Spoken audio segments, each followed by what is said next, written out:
अस्सलाम वालेकुम दोस्तों, अगर आप अपने घर में सोलर सिस्टम इंस्टॉल करवाना चाह रहे हैं, नया सिस्टम लगाना चाह रहे हैं, तो आपको ये वीडियो देखने की अशद ज़रूरत है। छोटी सी वीडियो होगी, 7-8 मिनट की, शुरू से लेकर एंड तक देखनी है, क्योंकि इसमें मैं बताने लगा हूँ कि 3 सोलर सिस्टम जो इस वक्त मार्केट में चल रहे हैं। एक ऑन ग्रिड है, एक ऑफ ग्रिड है और एक हाइब्रिड सिस्टम है। तो तीनों सिस्टम के बारे में मैं आपको मुकम्मल ब्रीफ करूँगा। इनके एडवांटेज क्या हैं, डिसएडवांटेज क्या हैं और इनकी टेक्निकल स्पेसिफिकेशन। तो वीडियो देखने के बाद आप फैसला कीजिएगा कि आपने अपने घर में कौन सा सिस्टम जो है वो इंस्टॉल करवाना है। इससे पहले मैंने जो अपनी वीडियो पोस्ट की थी वो आप लोगों ने बहुत पसंद की, उस पर मुझे सैकड़ों कमेंट्स आए और हज़ारों लोगों ने वो वीडियो देखी। उसमें मैंने प्रेडिक्शन की थी कि आइंदा आने वाले दिनों में सोलर पैनल के रेट कम होने वाले हैं और इन्वर्टर के रेट भी कम हो गए, क्योंकि यूएस ने चाइना पर टैरिफ इम्पोज कर दिया है। अल्हम्दुलिल्लाह मेरी बात सच्ची साबित हुई और रेट कम हो रहे हैं मार्केट में। इस वक्त काफ़ी कम हो चुके हैं, इन्वर्टर के रेट भी गिर चुके हैं। तो ये एक नादर मौका है इस वक्त सोलर सिस्टम घर में इंस्टॉल करवाने का। तो मेरा चैनल जो है इसको आप सब्सक्राइब कर लें और बेल आइकन का बटन भी ऑन कर लें। तो सबसे पहले हम चलते हैं आप पहले सिस्टम की तरफ। जी दोस्तों, तो जो पहला सिस्टम मैं आप लोगों को बताने लगा हूँ वो है ऑन ग्रिड सिस्टम। तो ऑन ग्रिड सिस्टम क्या होता है? इसमें ऑन ग्रिड इन्वर्टर आपने मार्केट से ख़रीदना होता है और वो इंस्टॉल करना होता है अपने सोलर सिस्टम में। तो इसकी जो टेक्निकल स्पेसिफिकेशन है ये आपके सामने मैं पिक्चर ले आया हूँ, इसको आप वाज़ह तौर पर देख सकते हैं कि इसमें ग्रिड भी साथ अटैच होगा और आपका जो सोलर सिस्टम वो अटैच होगा और इसके साथ बैटरी सिस्टम कोई नहीं होगा। तो इसको इस्तेमाल करते हैं हम नेट मीटरिंग के लिए या ग्रीन मीटर जिसे हम कहते हैं, उसके लिए ये इस्तेमाल किया जाता है। तो पाकिस्तान में आलमोस्ट जितने भी नेट मीटरिंग वाले सिस्टम लगे हुए हैं उन पर यही सिस्टम इंस्टॉल है। इसके लिए आपने ऑन ग्रिड जो है वो इन्वर्टर ख़रीदना है मार्केट से। तो इस वक्त मार्केट में मुख्तलिफ जो ऑन ग्रिड इन्वर्टर हैं वो दस्तियाब हैं, जिसमें ग्रोवाट, फ्रोनेस, इसके अलावा इन्वरेक्स और होमेज बेशुमार इन्वर्टर अवेलेबल हैं। वो आप उनमें से कोई भी ख़रीद के इंस्टॉल करवाइएगा। इसके एडवांटेज की बात करें तो ये क्योंकि नेट मीटरिंग इस पर इस्तेमाल कर रहे होते हैं, ग्रीन मीटर लगा होता है, तो दिन के वक्त जितनी इजाफी बिजली है वो ग्रिड को जा रही होती है और जितने यूनिट हम ग्रिड को देते हैं तो हम उस निस्बत के हिसाब से कोशिश करते हैं कि हम चले जी रात के वक्त जो है हम दिन के वक्त अगर हमने एक AC इस्तेमाल किया था तो रात को 2 इस्तेमाल कर लेंगे और रात को हम बिजली जो है वो इसकी कंज्यूम करेंगे। तो ये इसका एक फ़ायदा है। अब इसका जो डिसएडवांटेज है वो ये है कि इसमें बैटरी सिस्टम इंस्टॉल नहीं होता। अब जब बैटरी सिस्टम नहीं होगा तो टेक्निकली क्या होगा कि जब ग्रिड ऑफ होगा ना तो आपका ये सोलर सिस्टम जो है ये सारा ऑफ हो जाएगा, यानी जब वापडा चली जाएगी तो आपका सिस्टम भी ये बंद हो गया। अब इसका सोल्यूशन क्या है? इसका सोल्यूशन ये है कि आपके घरों में पहले से कोई ना कोई छोटा मोटा जो है UPS इंस्टॉल हुआ होता है, आम सादा UPS 1000 वाट का या 1500-2000 वाट का, जिसके साथ एक बैटरी लगी होती है, 2 बैटरी लगी होती हैं। तो जैसे ही हमारी वापडा ऑफ होगी, ग्रिड जो हमारा चला गया, तो ये हमारा सिस्टम मुकम्मल बंद हो गया। तो होगा क्या कि हमारा सारा सिस्टम जो है, घर के पंखे जो है ना और लाइट्स वगैरह, तो ये हमारी वो उस सादा UPS पे जो 1000-2000 वाट का लगा हुआ है उस पे चले जाएगा। अब करना हमने क्या है कि इसी इन्वर्टर से 220 का जो AC करंट है वो हमने उस घर में पहले से इंस्टॉल UPS है ना उसको भी दे देना है, ताकि वो सिस्टम जो उस पर 1 या 2 बैटरी लगी हुई है ना वो भी इसी पर चार्ज होती रहे। यह सिस्टम इस वक्त पाकिस्तान में बेतहाशा इस्तेमाल हो रहा है। जो लोग 5 किलोवाट, 10 किलोवाट, 15 किलोवाट, 20 किलोवाट के यानी जो बड़े सिस्टम जितने भी इंस्टॉल करवा रहे हैं वो इसी पे इंस्टॉल करवा रहे हैं। चले चलते हैं हम दूसरे सिस्टम की तरफ। दूसरा सिस्टम है जी ऑफ ग्रिड सिस्टम।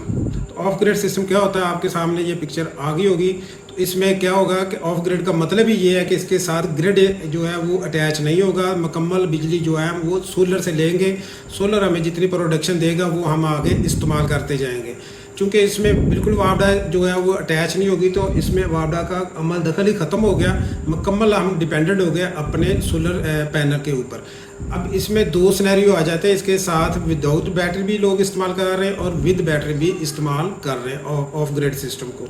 इसमें मैं आप लोगों को मशवरा दूंगा कि आप विद बैटरी इसको इस्तेमाल करें तो वो ज़्यादा सिस्टम जो है स्मूथ चलेगा। उसकी वजह क्या है? उसकी वजह ये है कि अब अगर आपने बैटरी सिस्टम इंस्टॉल नहीं किया और सिर्फ सोलर पैनल पर आपका मुकम्मल डिपेंडेंट ये सिस्टम है, तो आप तो घर में एक AC चलाया हुआ और आप रूम में बैठे हुए हैं, बाहर धूप निकली हुई थी जिस वक्त आप बैठे थे। अब अचानक से वेदर जो है वो क्लाउडी हो गया। तो जब वेदर क्लाउडी हुआ, सूरज के सामने बादल आ गए, तो यकदम से जो है उसकी परफॉर्मेंस नीचे ड्रॉप हो जाएगी सोलर पैनल की। जब परफॉर्मेंस ड्रॉप होगी तो जितनी भी हाई वोल्टेज चीज़ें आपकी सोलर पर चल रही थी वो बंद होना शुरू हो जाएगी। या उनमें फ्लैक्चुएशन बहुत ज़्यादा आ जाएगी। तो इसका हल ये है कि इसके साथ जो है बैटरी सिस्टम भी हम इंस्टॉल कर दें, यानी इसके साथ बैटरियां हम लगा दें, वो चाहे वो लिक्विड हो, ड्राई बैटरी हो या लिथियम बैटरी हो, वो आपकी मर्ज़ी है, आपके बजट पर वो डिपेंड करता है।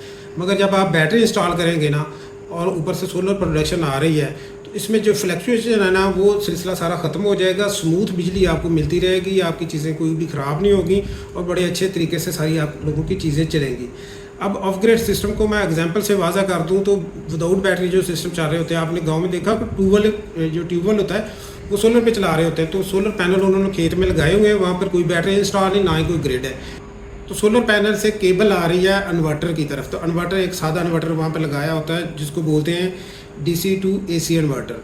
तो वो DC करंट को AC में कन्वर्ट कर देता है। तो उसके आगे वो पंप लगाया होता है, ट्यूबवेल लगा होता है, तो वो इस DC करंट को AC में कन्वर्ट करके तो वो पंप को चला देता है। ये इसकी एक एग्जांपल है। इसके अलावा कुछ लोगों को आपने देखा होगा कि एक या दो उन्होंने सोलर प्लेट छत पे रखी होती हैं, वहाँ पे जो केबल नीचे आ रही होती है उसमें तो DC करंट होता है, तो उसको डायरेक्ट ही उन्होंने अपना जो DC फ़ैन होते हैं उनके साथ अटैच किया होता है, या DC water cooler air cooler है उनके साथ अटैच किया होता है, और इस तरीके से वो सारा दिन उसी DC करंट पर सोलर प्लेट्स के ऊपर अपनी चीज़ें चला रहे होते हैं। ये भी ऑफ ग्रिड की एक मिसाल है। तो उम्मीद करता हूँ आपको ऑफ ग्रिड सिस्टम की समझ आज आ गई होगी। अच्छा जी, तीसरा जो सिस्टम है उसको कहते हैं हाइब्रिड सिस्टम। तो हाइब्रिड के नाम से ही आप लोगों को समझ आ जाना चाहिए कि ये ऑन ग्रिड ऑफ ग्रिड दोनों का मजमू है, दोनों को मिला के जो है ये हाइब्रिड सिस्टम बनता है। ये आपके सामने पिक्चर इसकी आ गई है, इसको देखिए। इसमें ग्रिड भी इंस्टॉल है, ग्रिड कनेक्टेड है आपके इन्वर्टर के साथ, और बैटरी सिस्टम भी इंस्टॉल किया है। विदाउट बैटरी भी इसको इस्तेमाल कर सकते हैं, मगर इसमें बैटरी सिस्टम लगाएंगे तो उसका ज़्यादा फ़ायदा है। इसकी मैं एग्जांपल दे देता हूँ। मैंने खुद एक जगह पर सिस्टम देखा, उनके घर पर 7 सोलर पैनल 580 वाट के उन्होंने छत पे लगाए हुए, उस पर वो एक AC चलाते हैं, 2-3 पंखे, छोटा घर मतलब 2 बेडरूम का। तो वो हाइब्रिड जो इन्वर्टर है वो उन्होंने लगाया हुआ है। तो हाइब्रिड इन्वर्टर क्या कर रहा है कि दिन के वक्त तो उसके साथ ग्रिड भी अटैच है, और साथ एक उन्होंने लिथियम की बैटरी भी लगाई हुई है। तो अजाफी जो करंट है वो साथ साथ लिथियम बैटरी को भी चार्ज कर रहा है। दिन के वक्त तो वो एक AC भी चला रहे हैं, कुछ पंखे चल रहे हैं। जैसे ही शाम होगी तो वो क्या करेंगे कि उसका जो ग्रिड है ना वो ऑफ कर देंगे उस इन्वर्टर का। अब क्या होगा कि आपके जो बैकअप है पंखों का और लाइट्स का वो चला गया लिथियम बैटरी पर, और जो आपका AC था उसको उन्होंने चेंज ओवर लगाया हुआ और उसको वो चेंज करके तो कर देंगे ग्रिड पर।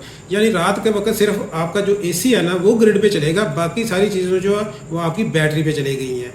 तो ये एक हाइब्रिड सिस्टम की बेहतरीन मिसाल है। इस तरीके से आप हाइब्रिड सिस्टम से फ़ायदा उठा सकते हैं। जी दोस्तों, उम्मीद करता हूँ आपको तीनों सिस्टम की समझ आ चुकी होगी। अब आपने फैसला करना है कि आपके घर में कौन सा सिस्टम जो है वो सूट करेगा। मेरे चैनल को सब्सक्राइब कर लीजिए और मेरे चैनल की वीडियोस देखते रहिए।